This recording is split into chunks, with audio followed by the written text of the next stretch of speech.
Bismillah. Assalamualaikum warahmatullahi wabarakatuh. Innal hamdalillah nahmaduhu wa nasta'inuhu wa nastaghfiruh wa na'udzu billahi min syururi anfusina wa sayyiati a'malina. May yahdihillahu fala mudhillalah wa may yudhlilhu fala hadiyalah. Wa asyhadu an la ilaha illallah wa asyhadu anna Muhammadan 'abduhu wa rasuluh. Amma ba'd. Jamaah sekalian, suatu ketika Rasulullah pernah ditanya tentang manusia yang paling dahsyat cobaannya. Maka beliau bersabda, para nabi, kemudian orang yang di bawahnya dan di bawahnya. Jamaah yang dirahmati Allah, kali ini kita akan merenungi kisah-kisah ulama terdahulu yang begitu kuat keimanannya. Bahkan ujian yang menimpa mereka justru membuat keyakinan mereka bertambah kokoh. Salah satu dari mereka yang Allah anugerahi keteguhan adalah Imam Ahmad bin Hanbal yang merupakan pendiri mazhab Hambali. Beliau hidup pada kekuasaan 6 khalifah silih berganti dan berurutan. Setelah Harun ar-Rasyid wafat, ia digantikan oleh putranya yaitu Al-Amin. Tetapi Al-Ma'mun membunuh Al-Amin dan mengambil alih kekuasaan saudaranya itu. Ketika Al-Ma'mun berkuasa, kaum Mu'tazilah yaitu kaum yang sesat kembali bersuara, dan akibatnya Al-Ma'mun terpengaruh dan mengikuti aliran sesat mereka. Hingga menjelang kematian Al-Ma'mun, ia memaksa para ulama dan hakim-hakim di Baghdad untuk menyatakan bahwa Al-Quran adalah sesuatu yang diciptakan dan bukan kalam Allah. Mereka berpendapat demikian karena mereka mengingkari bahwa Allah mempunyai sifat berbicara. Seruan itu dijalankan dengan paksaan, ancaman dan kekerasan, sehingga banyak ulama yang terpaksa mengikutinya. Namun Imam Ahmad tetap teguh pada pendiriannya yang hak. Imam Ahmad tetap teguh pada pendiriannya yang benar.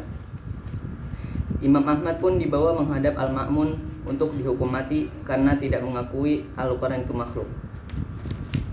Namun di tengah perjalanan terdengar berita kematian Al-Ma'mun, dan akhirnya Imam Ahmad dikembalikan lagi ke Baghdad dan dipenjarakan di sana. Ujian Imam Ahmad masih berlanjut ketika Al-Ma'mun meninggal, lalu Al-Mutasim naik takhta. Beliau dibawa ke istana dan lagi-lagi dipaksa untuk mengakui Al-Quran itu makhluk. Imam Ahmad tetap tabah dan menjawabnya dengan dalil serta hujjah yang sudah tak bisa lagi dibantah pembesar Al-Mutasim. Sehingga pada suatu hari, Ibnu Abi Du'ad yang merupakan wazir Al-Mutasim menjatuhkan hukuman cambuk pada sang imam. Sampai Imam Ahmad mau mengikuti perkataan Mu'tasim dan kaum Mu'tazilah yang sesat. Mereka semua pun tak sanggup menggoyahkan sang imam. Dan akhirnya mereka memutuskan untuk memulangkan Imam Ahmad setelah banyak sekali luka parah yang ada di dirinya selepas penyiksaan tersebut.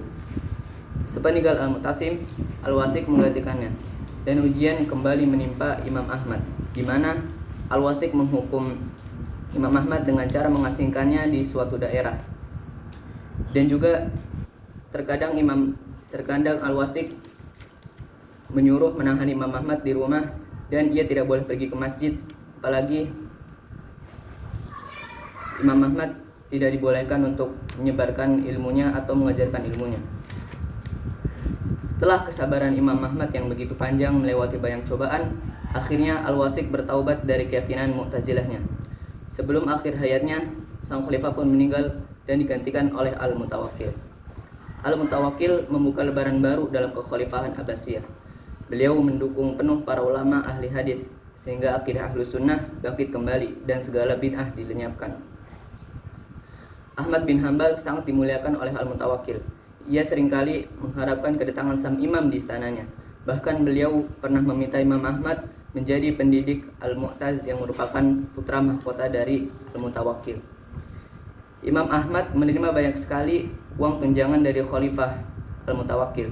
Namun hal itu tidak membuat Imam Ahmad silau dunia. Sang imam justru membagikannya kepada orang-orang yang lebih membutuhkan. Dengan demikian, Ahmad bin Hanbal melalui sisa-sisa hari dalam hidupnya dengan alam kesederhanaan sampai beliau wafat. Jamaah sekalian, pelajaran berharga yang dapat kita ambil dari kisah ini adalah bahwa orang yang tabah menghadapi cobaan, kelak akan Allah berikan ganti yang lebih baik, dan ia akan mendapatkan ganjaran pahala yang besar di sisi Allah dan ditinggikan derajatnya pula di sisi Allah. Semoga Allah senantiasa menguatkan langkah kita pada jalan kebenaran. Baik, mari kita tutup kajian ini dengan doa kafaratul majlis. Subhanakallahumma bihamdika asyhadu an la ilaha illa anta astaghfiruka wa atubu ilaik. Wabillahi taufiq wal hidayah. Wassalamualaikum warahmatullahi wabarakatuh.